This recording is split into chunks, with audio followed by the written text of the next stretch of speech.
what's up, guys? Welcome back to the...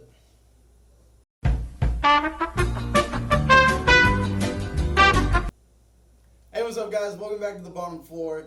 We're in the basement of the fraternity house, like usual. And our very special guest that we have with us here today is Eli Solomon, a.k.a. Kendall, a.k.a. E-Loading, and also a resident here of the fraternity house. Eli, how are you doing today, man? I'm good. Just got off a long shift. Yeah, you fucking look like it. Yeah, you just got off a long shift, and I'm ready to get some sports talk down. Oh, yeah, some sports talk? Yes, sir. Oh, I bet you're so excited. All right.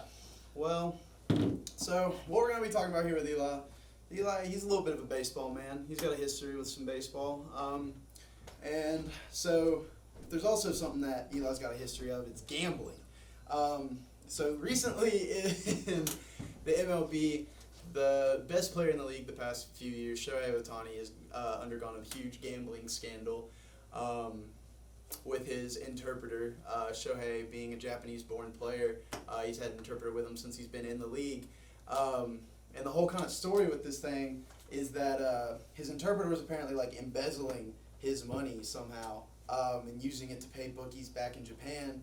And he was, how much was it whenever you looked it up? I looked it up, and it said that he had stolen $18 million from Ohtani's bank account alone. That's and crazy. $40 million had ended up being lost to a bookie. Jesus. So I guess it's unclear how much he's truly stolen from Ohtani's sole bank account alone, or all of his assets alone. But it is confirmed that $18 million was stolen out of his bank account. That's insane. What would you do if I used $18 million of your money?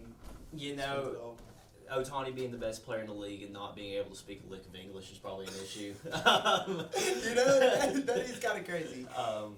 Having an interpreter, you've got people that don't speak English in the league in different sports. You've got Joel Embiid.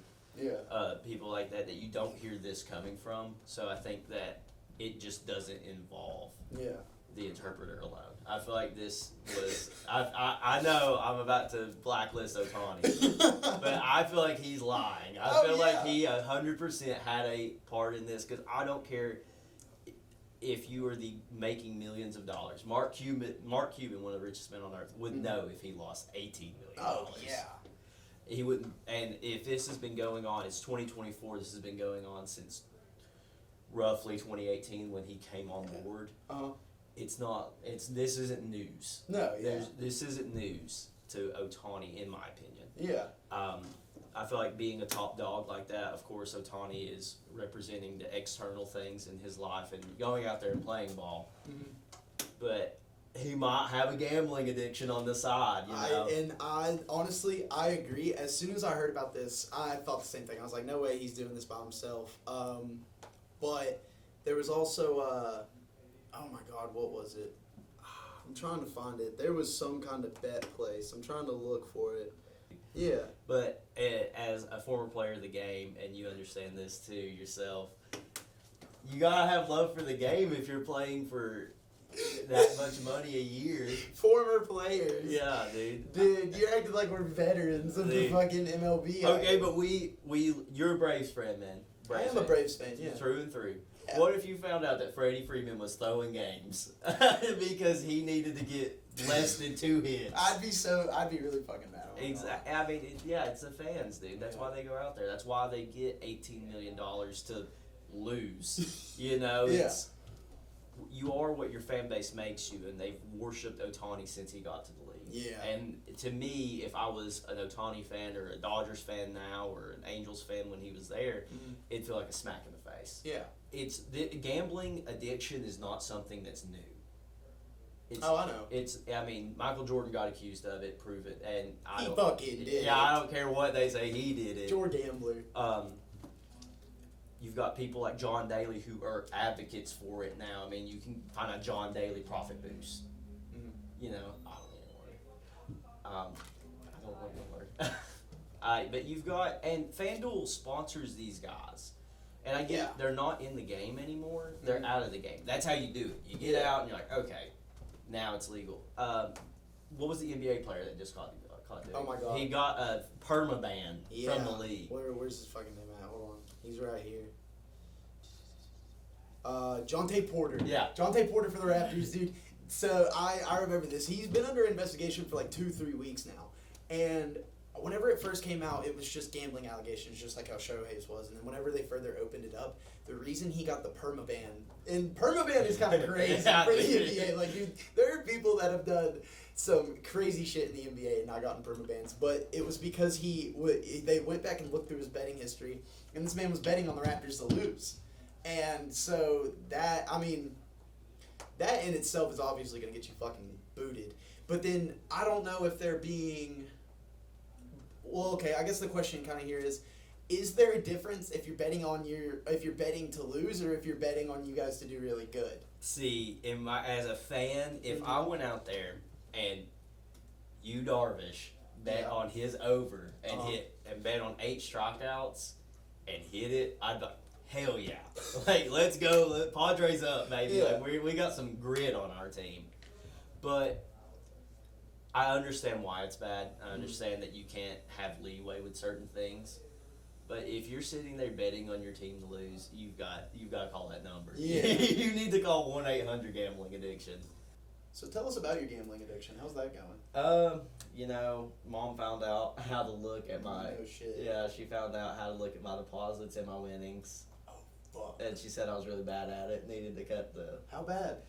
I was down $39 and she threw a fit. Oh, okay. But I also spent $700 in a month on gambling alone. Okay, that's... Yeah, For a couple of... For fucking living in a fraternity house and being in college, that's a lot of money. $700 a month in 1 month, and it was for March Madness. Well, yeah, you fucking bet on March Madness? Yeah, the entire time. Like I said, we were down 39 at the end of it. I considered that an absolute win. Down $39. But I mean, $739 if you look at it. yeah, see, for me, when I was at my peak addiction, and I will call it that because that's what it was for me. My coworkers were what was fueling it because I have 2 coworkers that I consider good friends, and they're both managers. And the managers at Lowe's make really good money, and both of them lived at home with their parents still. So they don't have to pay for anything. Their paychecks are $1,800 a month. They're throwing $100 on parlays, this and that, and betting a lot of money. Mm-hmm. And so I would just tail with 5 or 25, like that was my range. And I'll never forget, I was down probably $100 in a night. Mm-hmm. And I woke up at 5:30 for work, and for those that don't know, 5:30 is prime time for Australian tennis. Oh my God. Never played tennis a day in my life, never watched it, and I would just go through, and I'd probably find the screenshot in our betting group chat of I parlayed so many of the favored I remember wins. this shit, dude. Put $25 on it, got 75 back, put 75 on the same exact thing later down the road. I was up $150 at 6:30 in the morning, and I put all $150 on one bet, and it did not hit. Dude. And that was how I realized that I was like, I gotta take a step back. Good God. Well, speaking of our gambling addictions and our gambling losses, let's place some bets. Me and Eli, he's already got a bet placed. I'm going to cook one up real quick. And we're going to come back whenever we get these parlays figured out. And we're going to talk about them. So, Don't worry, Anthony Edwards MVP is still on my betting slip, and it won't ever go away. oh my God. Oh, dude, I have a Minnesota Timberwolves championship sitting in my ESPN bet. It won't go away, dude. It's 10 to win. Hey, mine's still alive. Yours is kind of cooked. I need all of the people in front of him to get a season-ending injury. Are we gonna see playoff Trey? Playoff Trey is kind of cold. I feel like playoff Trey is cold, but it's play-in Trey right now, so that might be an issue. I'm going Trey.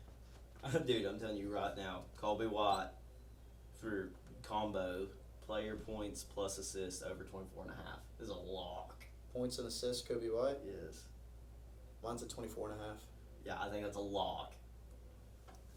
I can't wait to get a text from mom.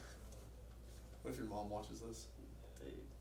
No, when she sent me a screenshot of my deposits, and I said, my face drawn. Dude. Oh, fuck. All right, guys, welcome back to the bottom floor. We have our bets placed here. We're going to take a look at them. You go ahead. Since yours is going on right now, you go ahead and talk about yours. Didn't stick to the baseball trends just because the last baseball game of the night's already in the top of the ninth. So we're betting NBA play-in games. Go ahead. What's going on with yours? So earlier today, I thought that the play-in games I would see the best of certain stars and the worst of others. It seems like we're just getting the worst of all of them. I bet Joel Embiid over 29.5. That's his line. He scored 37 and 32 coming back from an injury. I figured his play-in performance would carry as of right now, probably 5 minutes ago, because I don't have the live one updated yet. He's sitting at 12 points in the third quarter. Pretty sad performance if you ask me, but Joel's good for it. He can always come out of nowhere and just a big man with a three-pointer is dangerous in the league. I can give you a live score update. No, I'm good. Go ahead. And then I also parlayed that with Bam going for over 17.5 because that's what his line was. Bam's kind of playing like doo-doo. He's got maybe 10. Right now he's got. When I looked at it last, he had 8. And then for the bet that we made for this, I'm sitting with DeJounte Murray, 20-plus points. I feel like that is a given considering his line was 26.5 or something on FanDuel, something along those lines, and it was only sitting at minus 115. You could take him for 20-plus at minus 250. Yeah. There's no point in risking that 8 extra points when you're getting the same amount. Trae Young for three three-pointers made. Trae Young obviously launches who knows how many three-pointers a game. Off the top of my head, I can only imagine that it's a lot, and they're going to be wanting to get ahead early. Yeah. Trae is one of their best shooters and their primary ball handler, so he's going to have the most opportunity to take shots.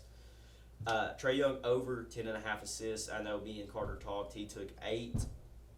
I took over 10.5 because for me, taking 8 just didn't make any sense. You took 10.5 assists? Yeah. It wouldn't. Taking 8 was minus 1,000. Oh, for you? Yeah. My odds were better. Yeah, his odds, and that's what you get into with these fan apps like that, is that some odds will be better on some things. I know on some apps you can bet for like half a point made. Yeah. And it's like, I'll throw my bank account on that. Yeah. But over 10.5 because it had the best odds and it's obtainable. Like we said, Trae's the primary ball handler. Maybe he makes 3 threes and then dishes it the rest of the night. He's definitely capable of getting over 10.5 assists, though. And then this is my sleeper pick of the night is DeMar DeRozan under 28.5.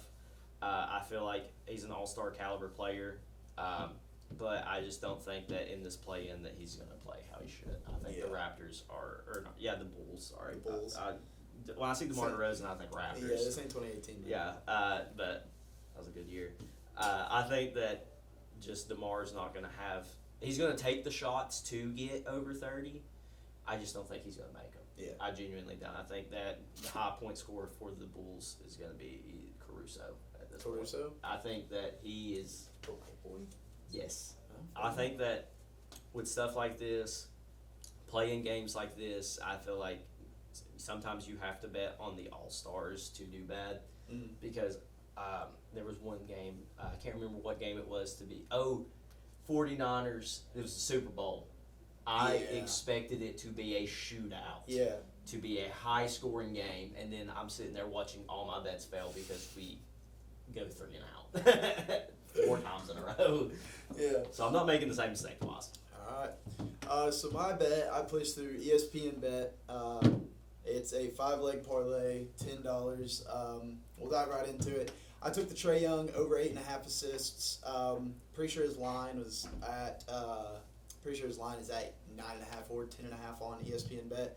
But 8.5 was only minus 130. And you said yours is minus 1,000. Yeah. Or not minus 130, minus 180. So I mean, I took that minus 180 just because that seems pretty safe. I also took Trae Young over 2.5 threes. I mean, I'm kind of right there with you. It's playoff. It is only play-in Trae right now, but I mean, it's going to be playoff Trae. Hopefully, depending on how this game goes. So I expect him to, with the shooting ability that he has, to make 3. Took DeJounte Murray over 19.5 points. DeJounte, I mean, he's also just that second option on Atlanta.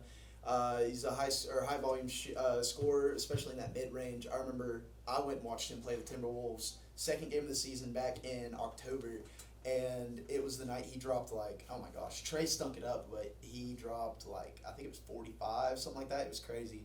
But I'm easily taking that over 19.5. I'm also riding with your sleeper pick of DeMar DeRozan under 28.5. DeRozan has showed his ability to be able to score this season, but I just think that it's kind of not the really setting or night for him anymore.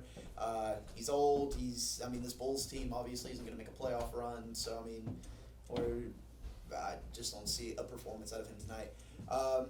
Took Kobe White total points and assists over 24.5. Kobe White been one of the more impressive players for the Bulls this year. He's been a high stated candidate for most improved player of the year. I really like the way that he passes the ball as well. He really sees the court well. So I'm going to take him over 24.5. So this is $10 plus $11.33, and the total payout is $123.31. So yeah, that's where we're standing at right now. All right. Well, we'll check back in a little bit later. Are you staying here tonight? Yeah. Okay, we'll check back in a little bit later, see how these bets are doing. But for right now, this has been The Bottom Floor. Thank you guys so much for tuning in and watching. Make sure you like, comment, subscribe, follow, all that good stuff down in the down below this video. Big thanks to Eli here for joining us on this episode. So yeah, see you guys in the next one. I cannot wait for Kobe White to sneak it up.